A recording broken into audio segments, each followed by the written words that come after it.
Ketika kita berbicara bagaimana melakukan optimasi di sebuah website, itu dapat kita lakukan dengan beberapa cara. Salah satu cara yang paling sederhana dan tanpa keluar banyak biaya, itu kita lakukan dengan apa yang dinamakan SEO atau Search Engine Optimization.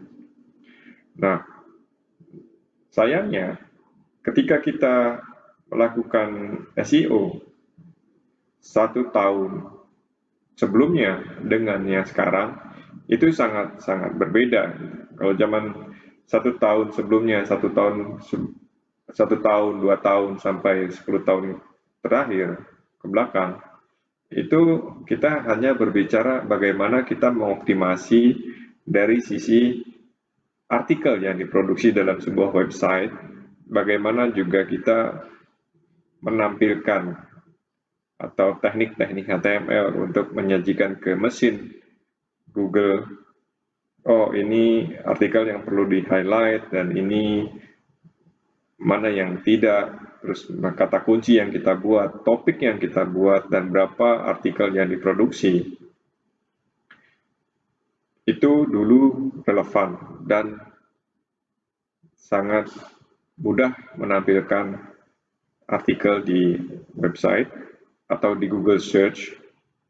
Itu sangat mudah 1 tahun belakangan. Tapi kalau sekarang itu berbeda.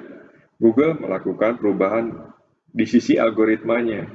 Tidak hanya mereka melihat dari sisi konten, dari sisi websitenya, tapi juga mereka melihat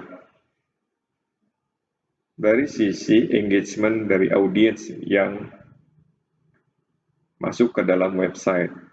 Sebagai contoh, ketika seorang user melakukan pencarian di Google, dia misalnya dengan topik misalnya parenting, dia cari misalnya tumbuh kembang anak, terus nanti disajikan oleh Google beberapa artikel terkait dengan tumbuh kembang anak. Nah, ketika si user melakukan klik dan membaca artikel yang disajikan oleh Google, maka Google juga melakukan deteksi gitu. Berapa lama dia membaca? Apakah ketika dia membaca dia langsung keluar? Gitu.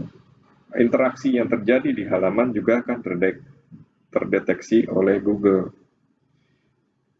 Di Google Analytics yang sekarang atau yang disebut dengan Universal Analytics, itu ada metrik yang namanya bounce rate. Berapa persen exit page.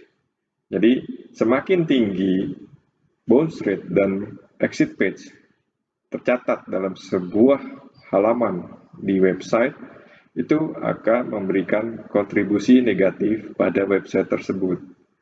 Nah, ke depan di Google Analytics versi 4 itu juga akan disajikan engagement user, mulai dari sisi waktu, dari sisi berapa persen user itu berinteraksi di situ. Itu juga akan dilakukan pencatatan oleh Google.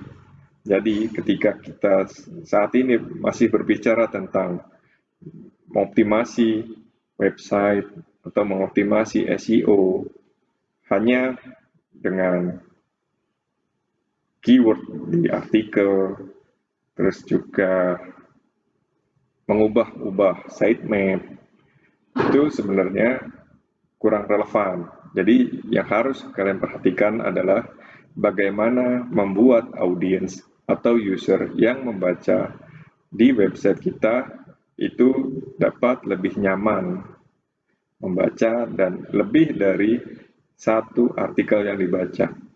Itu yang akan membuat website kita akan direkomendasikan Google. Salah satu contoh yang saya coba perhatikan adalah saat ini, terutama di tahun 2022, kita bisa lihat artikel-artikel yang direkomendasikan oleh Google itu berbeda dengan website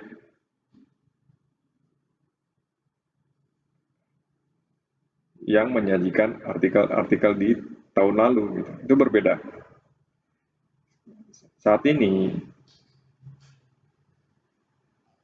memang benar-benar Google melakukan perubahan-perubahan yang signifikan dari sisi bagaimana menampilkan artikel-artikel yang relevan untuk usernya. Nah, bagi para pemilik website, para pengisi konten website, coba diperhatikan untuk meningkatkan engagement audience atau user yang masuk ke dalam website kita. Begitu saja mungkin yang bisa diulas